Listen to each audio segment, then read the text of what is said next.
Alright, so FedEx man just came, and I want to show these things off because I really like these guns. These are the SDS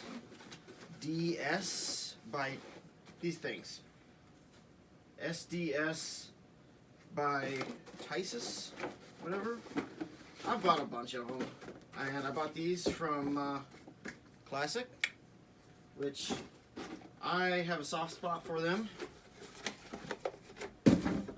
They seem like really nice guys. I've talked to them, and they've always been really nice. So, these things here, let me move the camera quick.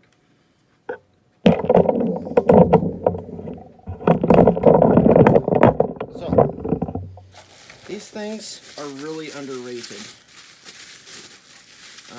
They're not terribly expensive, but the cost on them is nothing, just because, I mean, they're decent quality. I mean, I have taken apart a lot of 1911s because it's kind of what I do. And these make really nice ones. Also, there's not a bunch of engraving, so if you're doing painting or something like that, these work out really nice. The only thing that the slide says is Model 1911A1 U.S. Army. But, I mean, they lock up tight, and it is, as far as I can tell, a perfect example of a mil-spec 1911A1. So these things are just really nice. Here, let's take it apart. So,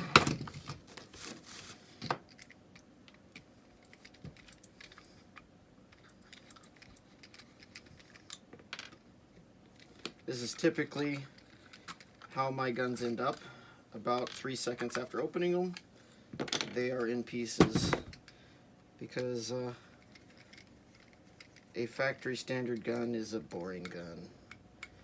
And as long as it's a gun that's still readily available in manufacture, I have no problem with taking it apart and painting it.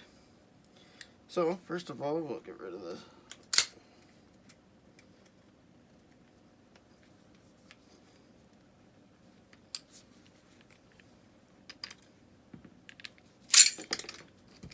And I'm chasing parts again. Not a big deal. I suppose, yeah, the proper way to do it is to, do this dingle hopper here. Where's my bushing wrench? Let's see, you gotta do that. Then you pop this out. Then you can turn it the other way and pull the bushing out. Then the barrel comes out, and then with this, you gotta use this dingle hopper. Where's my brass hammer?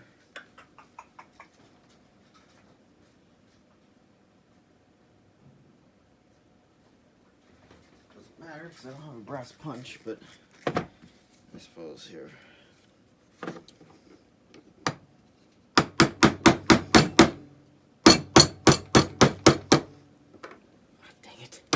I'm going to chase that part.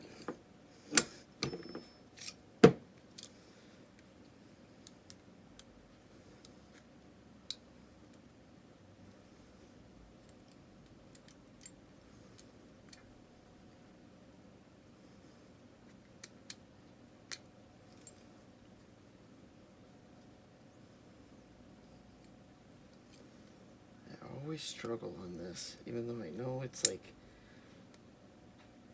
it's got to be all the way back.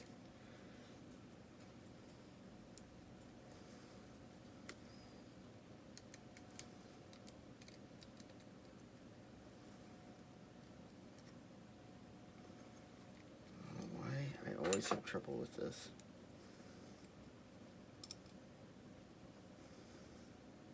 Don't try this at home.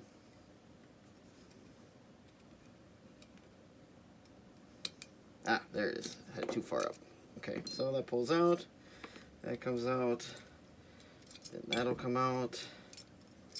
Spring comes out. That pin comes out. That comes out.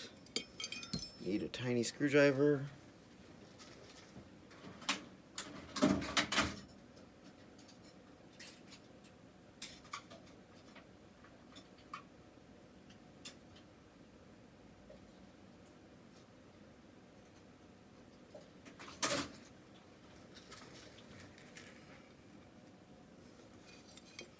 Push it out just a little bit.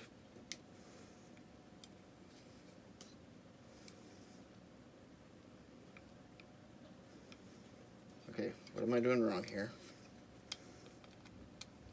Yeah, okay, I wasn't pushing it out enough. Then you turn it, and that comes out. And then, the sear pin. Pull the sear pin out so the sear comes out.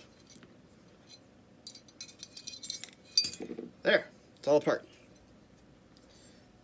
So, this is obviously steel, and this is steel. I mean, all these parts seem to be really good. This one looks like this is obviously a cast part, and a lot of these little ones are cast parts, clearly. But they all seem really good quality. I mean, I've taken apart expensive guns before and looked at the parts and been like, this is a cheap piece of crap. But these SDS ones, honestly, no complaints. They seem just fine. Let's see, where's it been? So, all of these can get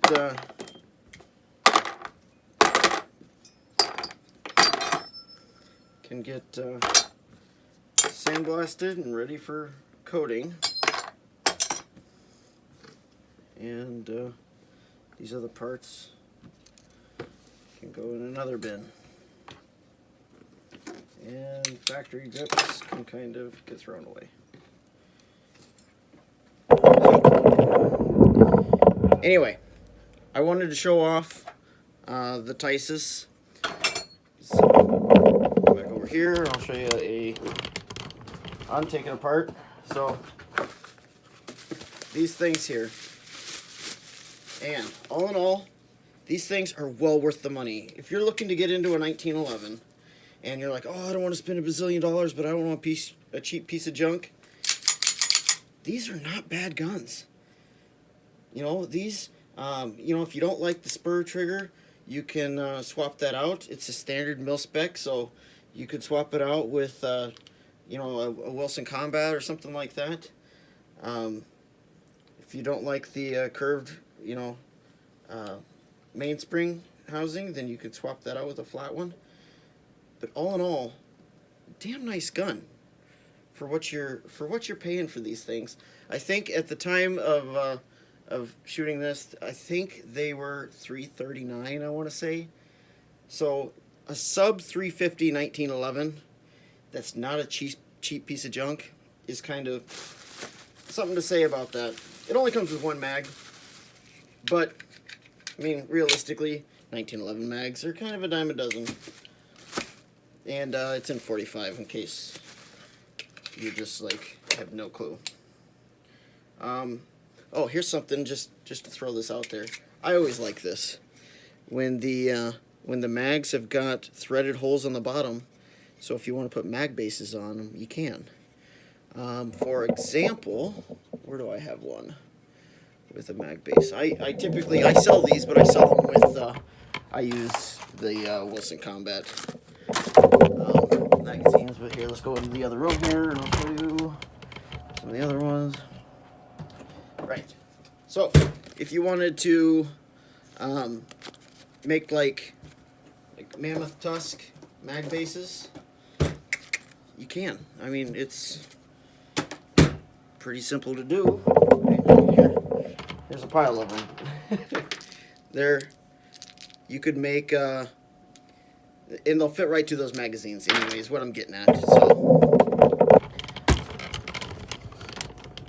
anyway, wanted to show those off.